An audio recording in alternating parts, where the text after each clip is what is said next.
दोस्तों नमस्कार, आई खबर में आपका स्वागत है। मैं हूं Rafiq Sheikh.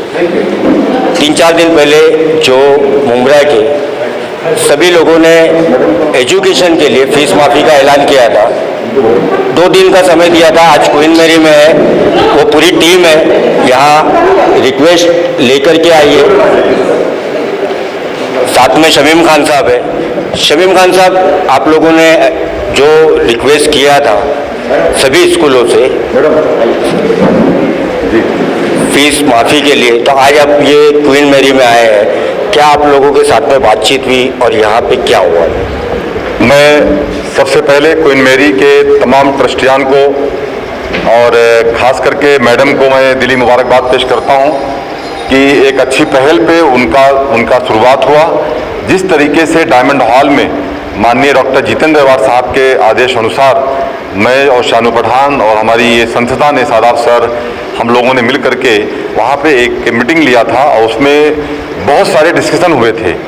Point two point agenda हमने बताया था वहाँ से स्टेज से, और उसमें 25% डिस्काउंट करने की बात हुई थी ट्यूशन फीस के ऊपर, और उसके अलावा ये जो बस के चार्जेस हैं और जो ड्रेस के चार्जेस हैं, ऐसे बहुत सारे चार्जेस जो मैडम ने कहा हम लेते ही नहीं हैं। तो मैं वाकई में दिली मुबारकबाद पेश करता हूँ मैडम को कि मैडम के पास आज हम लोग क्वीन मैरी में आए और यहाँ पे उन्होंने अल्हम्दुलिल्लाह ये कहते हुए कि मुंब्रा कौसा की तमाम स्कूल और कॉलेज जो इन बातों को समझते हुए कि आज महामारी की पोजीशन में जो कहीं ना कहीं फाइनेंशियल प्रॉब्लम्स आ रही है पेरेंट्स को, उनको ध्यान में रखते हुए उनके साथ पूरा सपोर्ट किया जाएगा। हम उसके लिए उनका तहे दिल से शुक्रिया अदा करते हैं। शानू पठान साहब, कुछ देखा गया डिस्कशन में कुछ बातें नहीं समझे थे और आप लोगों ने फिर उनको बताया कि मैडम इस तरह से नहीं, हम ये चाहते। क्या बातों के ऊपर इत्तेफाक हुआ? देखिए, मैडम का एकदम साफ कहना है कि जो मुंब्रा कौसा के सभी स्कूल एक प्लेटफॉर्म पे जो मानेंगे, मैं भी उसमें ही हूँ, क्वीन मैरी भी उससे अलग नहीं है। तो बहुत अच्छी बात कहा, और लगभग 22 स्कूलों ने, हमारी कमेटी ने जो पॉइंट दिया था उस पर सहमति है उनकी, तो क्वीन मैरी भी उसमें साथ में है। इसीलिए क्वीन मैरी के सभी मैनेजमेंट के जितने भी टीचर से लेके प्यून से लेके सभी लोगों का, मैनेजमेंट के जिम्मेदारों का शुक्रिया अदा करते हैं कि उन्होंने हमारी कमेटी की एक मांग को अमल करने के लिए पहल की। मैडम, आप यहाँ पे ट्रस्टी है, प्रिंसिपल है, क्या है पहले ये बता दीजिए। मैनेजमेंट में आप लोगों से जो वफद आया था, यहाँ पे बात किया, उसके अंदर आप बता रही थी कि हमें कुछ दिक्कतें हैं, जो उन्होंने पॉइंट्स दिए, उन पॉइंट्स के ऊपर जो है फीस माफ़ी करने के लिए। नहीं, मैं आपको करेक्ट करना चाहूँगी, हमने ऐसा नहीं कहा कि हमें कोई दिक्कत है। हमने कहा कि ये पॉइंट्स बहुत अच्छी है, सभी स्कूल्स फॉलो करेंगे तो क्वीन मैरी इस पीछे बिल्कुल नहीं हटेगा। ये कहा गया था कि यूनिफॉर्म की पहल एक भी बार नहीं की गई है इस पैंडमिक के दौरान।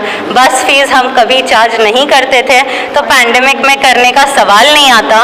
जो फाइन की गलत अफवाह उड़ी थी कि क्वीन मैरी फाइन लेती है पैंडमिक में, ये भी बिल्कुल गलत है। तो ये क्लैरिफिकेशन दिया गया था जी। तो अभी मैं ये जानना चाहता हूँ कि सरकार के तरफ से अभी एनजीओ ये कर रही है, सरकार की तरफ से इस तरह का कोई अभी तक साफ कोई दिशा निर्देश नहीं आया, आप लोग फिर भी राजी हो गए, ये बड़ी अच्छी बात है।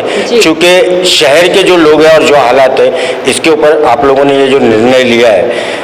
तो जो पिछले साल की फ़ीस की आप बात कर रही थी, जो बता रही थी कि हमारी जो पिछले साल की पैंडेमिक के पहले की जो फीस है, तो क्या पेरेंट्स से आप रिक्वेस्ट करना चाहेंगे? यही कि प्लीज़ आपसे जैसे हो सके आप दीजिए। हम समझ सकते हैं कि आप मुश्किलात में हैं, पर अगर आपकी फ़ीस नहीं आएगी तो स्कूल को चलाना भी मुश्किल होगा। तो जैसे आपकी सहूलियत होती है, आप अपनी सहूलियत से दीजिए। देखिए, पूरे महाराष्ट्र में नहीं, पूरे देश में फीस माफ़ी का ये किया जा रहा है, ऐलान किया जा रहा है। और जो महामारी फैली है, दोनों तरफ से बात होने के बाद में एक बीच का रास्ता जो ये निकला है, उसमें हमें ये भी सोचना चाहिए कि एक बहुत बड़ा इदारा चलाने के लिए काफ़ी जो लोग उसमें काम कर रहे हैं, उन्हें सैलरी भी देना होता है। और जो पिछले साल की फ़ीस है, पैंडेमिक के पहले की जो फीस है, कम से कम वो इदारा जहाँ पे हमारे बच्चे पढ़ते हैं, थोड़ा थोड़ा करके ये साल के लिए तो चलो हमारे लिए कुछ ना कुछ राहत की बात है कि मैनेजमेंट स्कूलें मानने के लिए तैयार हो रही है कि हम जो है 25%, 50% जो उनके हिसाब से फीस माफ़ करेंगे करके। लेकिन जो पिछले साल की जो बकाया फीस है वो देने से जो सैलरी है स्टाफ का खर्चा है वो भी निकलना ज़रूरी है, ताकि जो है पेंडेमिक के बाद में भी ये इदारे चलते रहे और आपके बच्चे और हमारे बच्चे पढ़ते रहे। मैं आई खबर न्यूज़ के लिए रफीक शेख मुमरा से।